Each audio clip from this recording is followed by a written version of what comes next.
The next speaker also requires no introduction is Professor Alison Brand, who's a professor at the University of Sydney and director of gynaecological oncology at Westmead. She's a past chair of ANZGOG and the current chair of the GCIG.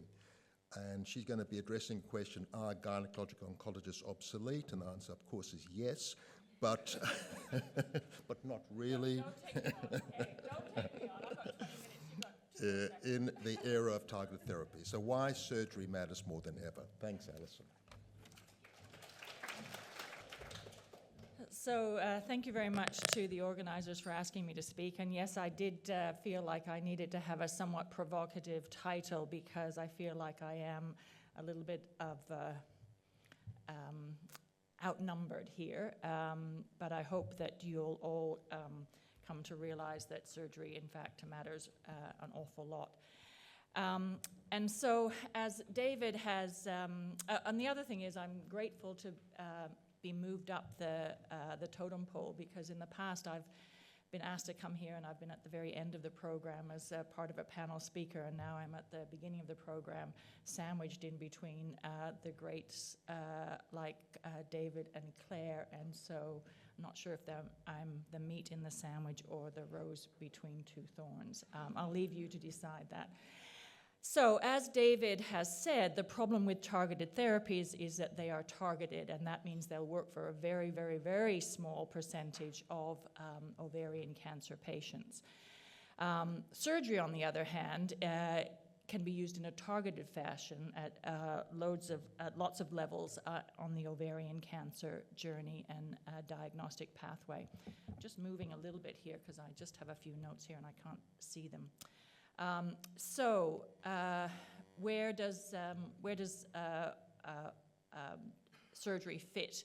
Well, it's useful for prevention, it's useful with diagnosis, it's useful obviously with primary surgery, intervals of surgery, recurrent disease, and in palliation as well. So it really fits in at all levels, really.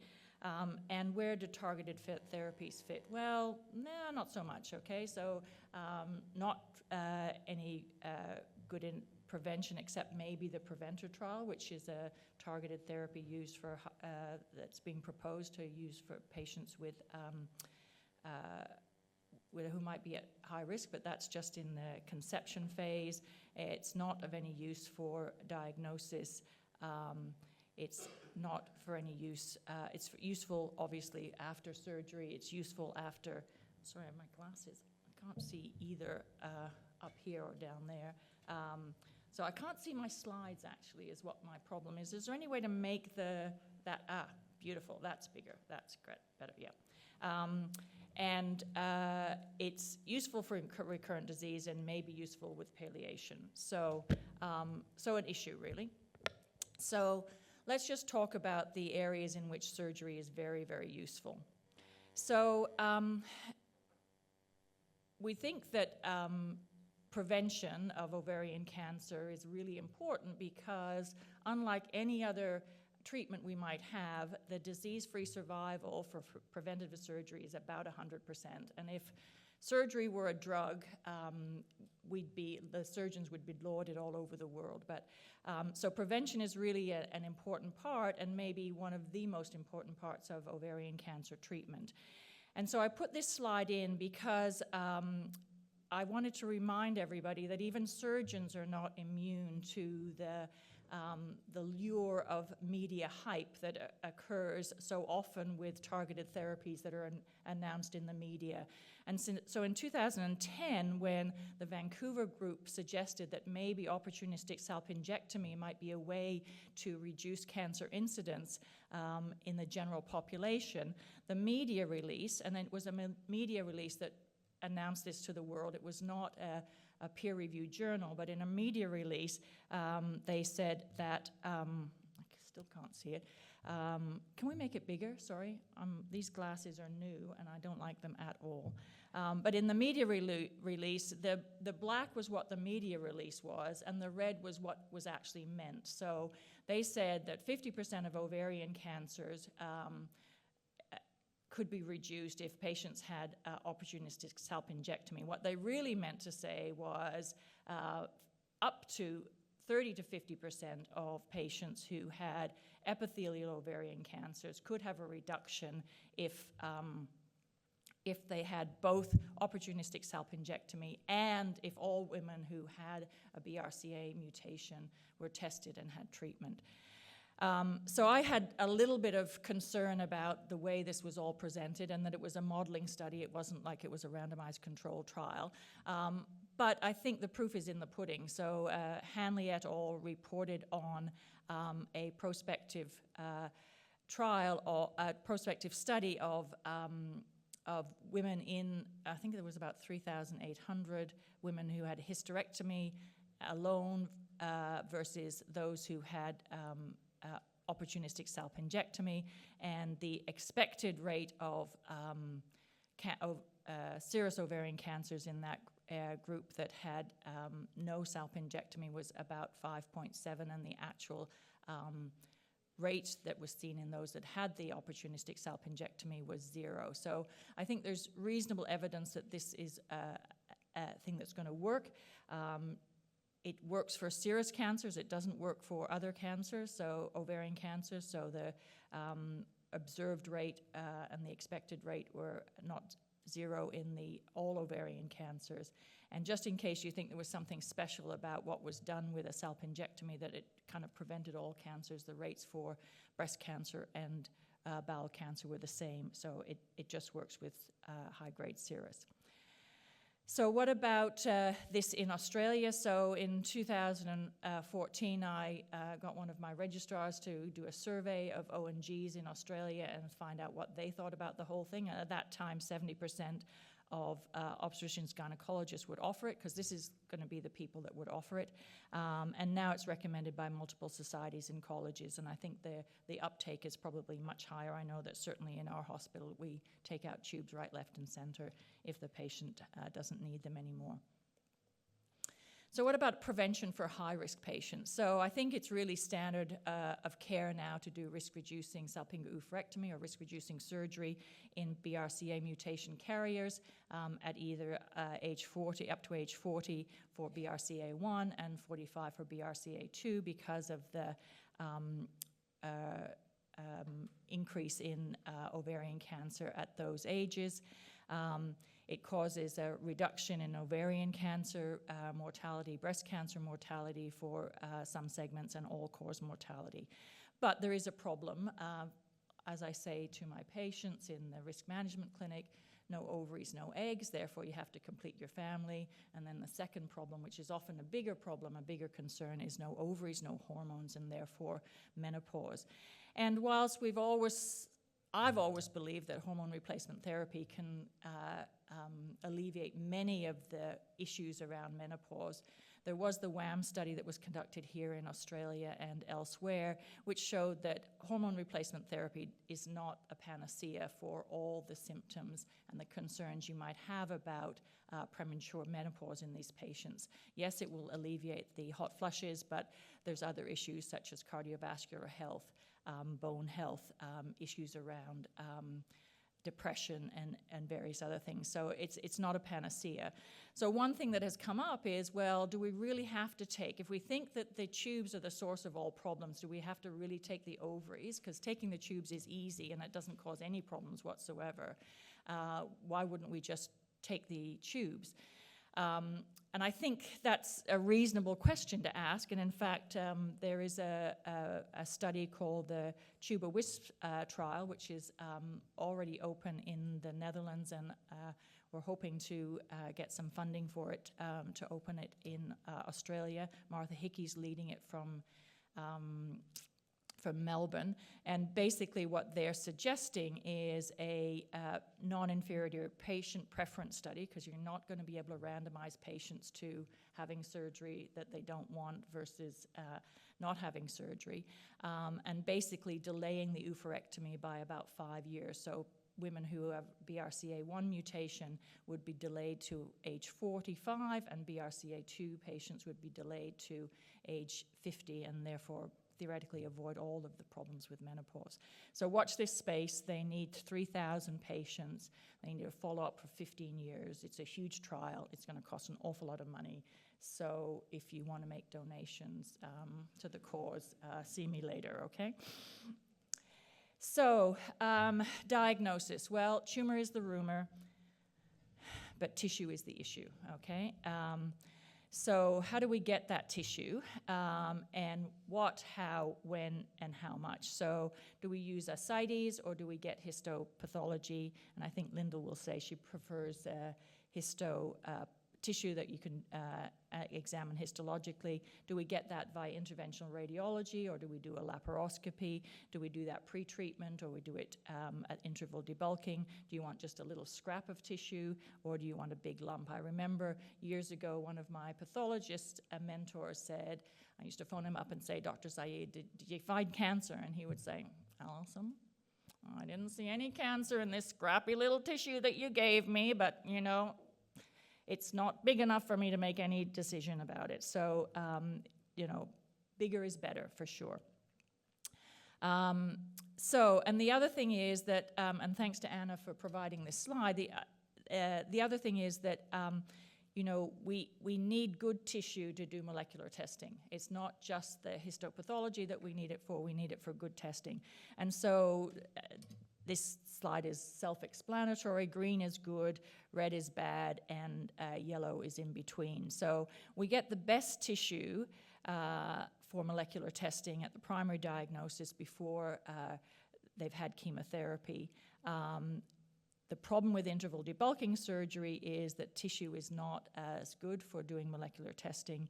And the problem with core biopsies is there's often not enough tumor cells present for much to happen. So a big lump at primary surgery would be good. What about advanced disease? And that's really the meat of the matter here in terms of the sort of patients that we see on a regular basis, because most patients are presented with advanced stage disease. And this is just to give you a bit of reminder about what advanced disease looks like. Many of you may not, if you're not surgeons, may not have seen this. So I don't know if I have a pointer here or not. Do I have a pointer? Actually, it won't work on there. Anyway, the instrument is on the uterus, and behind that is the ovary. And then the uterus is at the top now with two instruments on it, and then that's the left ovary behind that, and then the organ on the right-hand side is just the sigmoid colon, which is covered with disease. This is the omentum, which is completely abnormal, and it reminds me of something that just spreads everywhere. And this is the peritoneum over the bladder, which is covered with disease as well. So that's the sort of thing we're dealing with. So what about the studies that have been done in advanced disease? So there's been 4 trials that have looked at primary debulking surgery versus neoadjuvant chemotherapy. And the reason that that was looked at was because, as you can imagine from those pictures, to debulk that patient is a fairly long and extensive operation, may take up to 4 or 5 hours and result in bowel resections and prolonged recovery, et cetera, et cetera. So there was a lot of interest in neoadjuvant chemotherapy, and I'll go through those trials. And then there's a couple of other trials that are ongoing, but are very interesting and thought-provoking. So advanced disease. For advanced disease comparing neoadjuvant with primary debulking surgery. No doubt that if you have neoadjuvant chemotherapy, there's much less perioperative complications. There's much less deaths in all of the studies that compared primary debulking with neoadjuvant chemotherapy. The complete resection rate, which we know is a prognostic indicator for ovarian cancer survival, was much improved if you had neoadjuvant chemotherapy. But it was somewhat interesting that if no residual disease is such a prognostic indicator, and it was so much better with neoadjuvant chemotherapy, why in the world did that not transfer translate into a benefit. And in fact, there was no difference in the progression-free survival or in the overall survival between neoadjuvant chemotherapy and interval debulking versus primary debulking surgery. So there's no doubt that this was very provoking evidence, and with 4 trials it was level 1 evidence. But people did have questions about this, and they wondered whether or not these populations were really truly representative, especially on the complete resection rate not translating into any particular benefit at all. And so one of the things was, was this really only the worst of the worst that were entered into these trials? Because if a surgeon really thought they could get a primary debulk down to nil residual, why in the world would they risk a 50% chance that they won't be able to do that primary surgery? There were also other concerns about the surgical expertise and the radicality of the surgery, and maybe the surgeons weren't giving maximal surgical effort. And so because of all of that, the TRUST trial was developed, and that comes out of Germany. They're big on pretty radical surgery in Germany, and so this is a trial where they're randomizing patients in the same way as they did in the other trials to either primary surgery versus neoadjuvant and interval debulking, with the qualification that the surgeons really had to meet a minimum standard of radical debulking. So the accrual for this study has completed, and we're expecting some results in 2024, and we look very much forward to seeing whether or not having a very good and aggressive surgery would improve survival. The other thing is the question about when do you do the interval debulking? Do you do it after 3 or 4 cycles, or can you wait longer? And there's no doubt that there is a bit of what I call cycle creep. And so you see the patient after 3 or 4 cycles. They haven't had a fantastic response, but they're keen on surgery. What do? Do you just say, no, surgery's out? Or do you say, oh, let's give you another couple of cycles and see where we're going? And this really needs to be looked at in a randomized control trial fashion. And so this enter the Chrono trial, which is really about the chronology of surgery after neoadjuvant chemotherapy, and they're randomizing patients to the standard after 3 cycles or after 6 cycles, with an addition of 2 cycles after that. And because they want the arms to be as similar as possible with chemotherapy, both arms are going to get 8 cycles of chemotherapy. Primary endpoint is progression-free survival. They started it in 2018. It's run in France, and they expect the accrual to be complete in 2023 and results in 2028. And I hope that we'll wait until those results before we start cycle creep in earnest.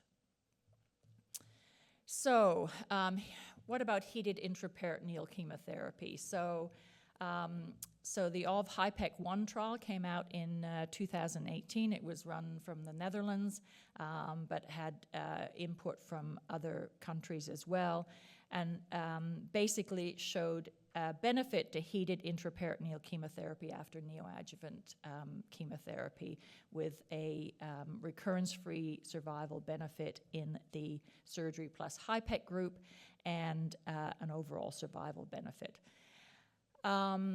So as with every trial, there was questions, sometimes more questions than answers are asked as a result of a trial. So HIPEC is not without its potential problems. There was a high stoma rate in the HIPEC group. They had an increased number of adverse events. Even with the HIPEC, there was still a very short recurrence-free interval of 42 months, which kind of theory is you're kind of picking a best of the best here to give HIPEC to, because you have to get them down to less than 1 centimeter residual. So you're picking out the best group, and still you're not seeing that great recurrence-free survival. And the other question is, well, what is it about having 1 extra cycle of chemotherapy that produces such a benefit? Andre Dubois, who's a German gynecological oncologist who takes no prisoners, stood up at the presentation for the HIPEC trial and said, why would one cycle of heated chemotherapy make such a difference? And well, I think that's a valid question, really. So, you know, is it the heat? Is it the extra chemotherapy, or is it something else that we don't know anything about? The Dutch group is now going to replicate this trial in primary surgery with a few changes, one of which is that the residual disease is not going to be 1 centimeter anymore. The residual disease is going to be 2.5 millimeters or less. So it's going to even get the best of the best. And it opened in 2022. There's a couple of, I think there's a site in Queensland who's involved. I'm not sure if there's anybody else in Australia who's involved, and we might get the results in 2026. But to the questions about what is it about HIPEC that makes the difference is really, sorry, I missed this slide. So then, of course, you have another trial, and the Korean HIPEC trial showed that there was no difference in either overall survival or recurrence-free survival with HIPEC. So now you've got one trial that says yes and another trial that says no. What do you believe? It did seem to say, and I think that's in, I can't see it, but I think it's in the bottom right-hand corner, about there was a benefit to HIPEC if you had neoadjuvant chemotherapy. I think that's what it says. So the question about what it is about HIPEC that makes the difference is trying to be answered by the HINOVA trial, which is an ANSGOG trial with the lead PI being Rhonda Farrell. It's a pilot study with the primary endpoint being toxicity, because we know that heated intraperitoneal chemotherapy is a toxic therapy, release of a lot of cytokines, and sometimes with, as a result of all that toxicity, delay in instituting further chemotherapy. And so patients and secondary endpoints are going to be morbidity, feasibility, patient-reported outcomes, progression-free survival, and overall survival. 80 patients are going to be randomized. The accrual is 15 out of 80, so they're going along reasonably well. Difficult trial to recruit to, and maybe, I talked to Rhonda last night and asked when the results might be out, and she wasn't going to commit anything, so I put in maybe 2026. And it's interesting because the heated intraperitoneal chemotherapy heats the chemotherapy to 42 degrees, and the normal chemotherapy heats it to 37 degrees. So it's not an awful lot of difference if you think about heat.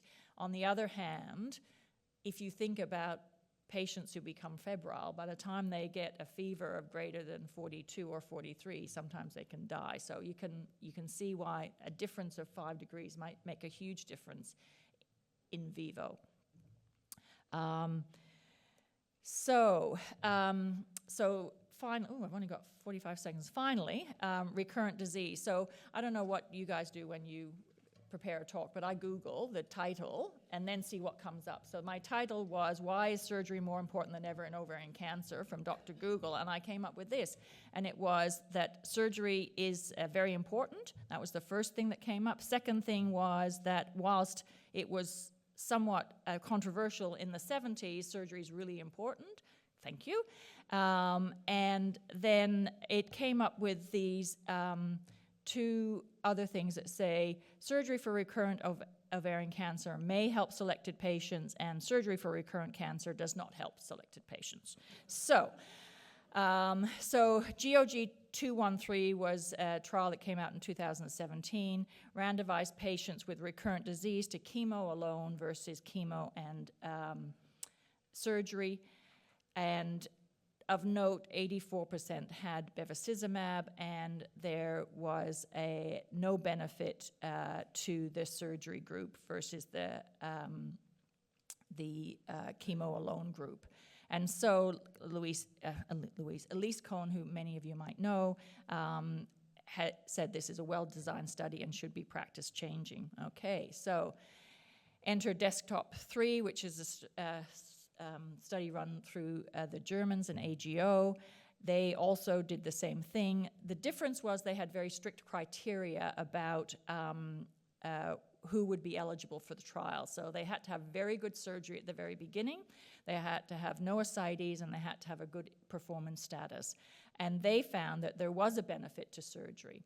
And so Elise came back on board and said that surgery could be considered in a highly select group if they had access to experienced and skilled surgeons. So I guess the surgeon matters a lot.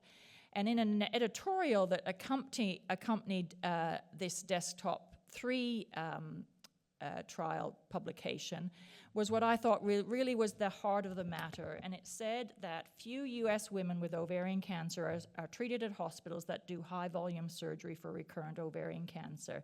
And many never see a gynaecologist even at the time of diagnosis because they lack access to specialized care. And so really the desktop trial is only applicable to a small number of patients, and those are the ones that have access to specialized care, including a gynecologist. And I think this is a damning indictment of the healthcare system that exists in the US, and I don't think it exists here. So in many ways, I think we would prefer to follow the results of desktop 3 than GOG 213. So conclusions, ovarian cancer survival is improving, and this is data, Australian data that shows the deaths from ovarian cancer decreasing over time as they are for cervical cancer, and my other passion is endometrial cancer, and you can see that the deaths from that is increasing, but that's another talk. It's a result of incremental steps at all levels, but surgery and surgeons are an integral part of the team. And as we all know, it takes a team to win the game. And this is part of my team, and this is the sort of extent of people that you need to have involved in your team. But as always, there needs to be a captain. And I think Michael agreed, didn't you, with that? Thank you very much.